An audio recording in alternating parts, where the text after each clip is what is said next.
அதாவது இந்த கதையில இப்ப என்ன நடக்குது அப்படிங்கிறதுல நமக்கே வந்து கொஞ்சம் வியப்பா தான் இருக்கு. சரி ஓகே, என்ன ஒரே ஒரு விஷயத்துக்கு வந்து நம்ம வந்து கொஞ்சம் லைட்டா ஆறுதல் பட்டுக்கலாம் அப்படின்னா, எப்படியோ ஈஸ்வரிய திருப்பி திருப்பி காமிச்சு, அவங்கள வந்து ஒரே வீட்டுக்குள்ளார வச்சு ட்ராமா பண்றதுக்கு, அந்த ட்ராமாக்கு பதிலா புதுசா ஒரு விஷயத்த பண்றாங்கங்கிறது தான்.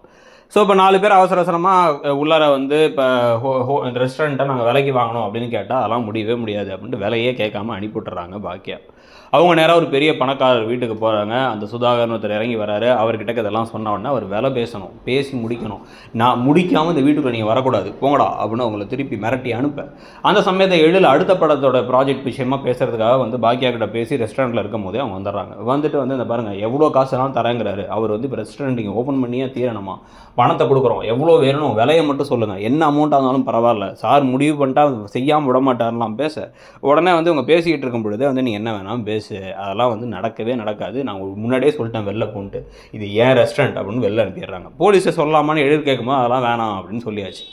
இதுக்கு நடுவில் செழியன், ஈஸ்வரி அண்டு கோபி இவங்க 3 பேரும் சேர்ந்து மேட்ரிமோனி சைட்டில் வந்து ரெஜிஸ்டர் பண்ணி இனியாவுக்கு மாப்பிள்ளை பார்த்து சீக்கிரமாக கல்யாணத்தை பண்ணி வச்சிடணும், இல்லைனா வந்து அதெல்லாம் பிரச்சனையாயிடும், அதுவும் உங்கள் அம்மாவுக்கு தெரியாமல் தான் பண்ணணும் அப்படின்ட்டு தரகர்கிட்ட சொல்லலாமா மேட்ரிமோனி சைட்டாக, சரி மேட்ரிமோனி சைட்டே பார்த்துக்கலாம் அப்படின்லாம் சொல்லி அந்த ஒரு பிளானில் வேற இறங்கி அவங்க தனியாக ஒரு விஷயத்த பண்ணிகிட்டு இருக்காங்க.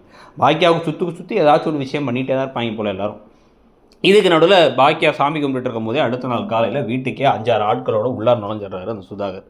உள்ளார் நுழைய வந்து சார் மேடம் மேடம் அப்படின்னு ஒருத்தர் கூப்பிட்டோன்னே அவங்க திரும்பி பார்க்க, சாமி கும்பிட்றவங்கள ஏன் டிஸ்டர்ப் பண்ணுற அப்படின்ட்டு, இந்த பார் 5 கிலோமீட்டருக்கு ஒரு இடத்துல நான் ரெஸ்டாரண்ட் ஆரம்பிக்கணும், உங்கள் இதை கொடுக்கலன்னா எனக்கு தேவையில்லாத பிரச்சனையாகும், அதனால் வந்து உங்கள் இதை கொடுத்துருங்க, ரெனோவேஷன்லாம் நான் பண்ண வேண்டியது இருக்குது அப்படின்னு கேட்க, அதெல்லாம் முடியவே முடியாதுன்னு இவங்க சொன்ன உடனே வேணும்னே கதையில் இந்த மாதிரிலாம் யார் பேசுகிறான்னு தெரியல, இருந்தாலும் இப்படி தான் வைக்கணும் அப்படின்னு ஒரு கதையை வச்சிடறாங்க. மனசில் நினைப்பாங்க தெரியும், ஆனால் வந்து ஓப்பனாக வச்சா தான் மக்களுக்கு புரியும்ன்ட்டு.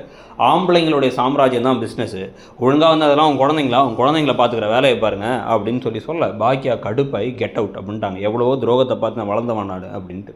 அங்கே வீட்டுக்கு போய்ட்டு அவர் என்ன பண்ணுறாருன்னா, பாக்கியாவுடைய ஃபேமிலி ஹிஸ்ட்ரியை தெரிஞ்சுக்கிட்டு இனியாவோட ஃபோட்டோவை கேட்குறாரு. எதுக்காகன்னு தெரியல. அதில் வேறு வந்து கோபியும் பார்க்கணும்னு முடிவு பண்ணுறாரு. இதெல்லாம் பற்றி நீங்கள் என்ன நினைக்கிறீங்க, இந்த கதை எப்படி போகுதுங்கிறத சொல்லுங்கள். தேங்க்யூ.